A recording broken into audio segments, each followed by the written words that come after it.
अस्सलाम वालेकुम। वालेकुम सलाम। बुजुर्गो इत्थे बाबा जी दूजे शाह रहंदे ने।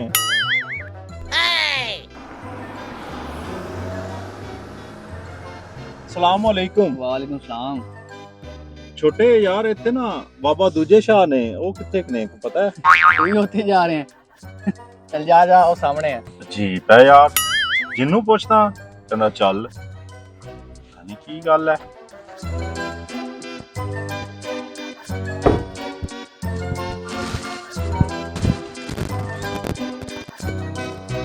अल्लाहू अल्लाहू अल्लाहू अल्लाहू अल्लाहू अल्लाहू अल्लाहू अल्लाहू अल्लाहू अल्लाहू अल्लाहू अल्लाहू। अस्सलाम वालेकुम बाबा। वालेकुम सलाम। किवें आया बच्चा? तू दसेगा कि मैं तन्नू दसां? बाबा जी तुसी तू एवें नहीं बच्चा, दूजा शाह कहंदे। इधर आ बैठ, तन्नू मैं दसां कि तू किवें आया मेरे कोल।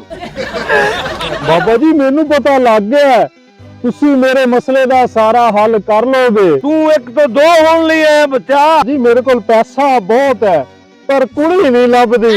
दस बच्चा किहो जी कुड़ी चाहिदी है? कुड़ियां दा ढेर ही ला देंगे।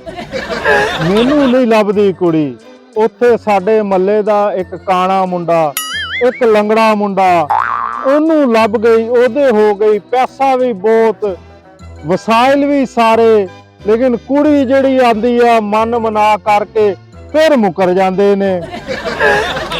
तू की चाहना है भी कुड़ी तेरे पसंद दी होवे या साडे पसंद दी होवे? ਬਾਬਾ ਜੀ ਕੁੜੀ ਤਾਂ ਮੇਰੇ ਲਈ ਤੁਸੀਂ ਵੇਖਣੀ ਹੈ, ਤੁਹਾਡੇ ਲਈ ਤਾਂ ਨਹੀਂ। मैनू कीड़े पैन, मेनू छड़, तू अपनी दस। ਫਿਰ ਕੁੜੀ ਦੱਸਾਂ ਬਾਬਾ ਜੀ? ਲੰਬੇ ਵਾਲ ਹੋਣ, हाय ਪਤਲਾ ਜਿਹਾ ਲੱਕ ਹੋਵੇ, हाय ਚੱਲੇ ਤੇ ਇੰਜ ਲੱਗੇ हाय ਜਿਵੇਂ ਮੋਰਨੀ ਜਾਣ ਡਈ ਹੈ। हाय ਬਾਬਾ ਜੀ ਇੰਜ ਟੁਰੇ, हाय ਇੰਜ ਟੁਰੇ, हाय ਜਾਨ ਹੀ ਕੱਢ ਦੇਵੇ। हाय ਇਹ ਮੇਰੀਆਂ ਡਿਮਾਂਡਾਂ ਨੇ। हाय कुड़ी तेरे पसंद दी, नजराना साडी मर्जी दा। इन्ना नजराना देंगा उन्नी सोहनी कुड़ी लभ के देंगे। सानू एवें नहीं दूजा शाह कहंदे। ਦਿਲ ਖੋਲ ਕੇ ਨਜ਼ਰਾਨਾ ਦੇਤਾ ਜੇ।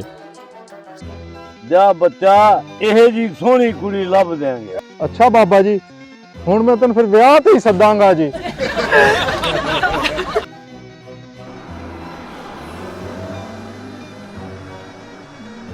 हुए हैं? हाँ जी, कितने पैसे दे के हैं?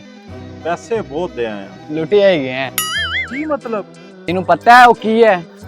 तू अपना ब्याह कराना आ गए हैं। ओदा ब्याह ही नहीं होया, वो छड़ा छड़ा। जा ब्याह कराना आ गए हैं, जो तेरा ब्याह होएगा देखांगे।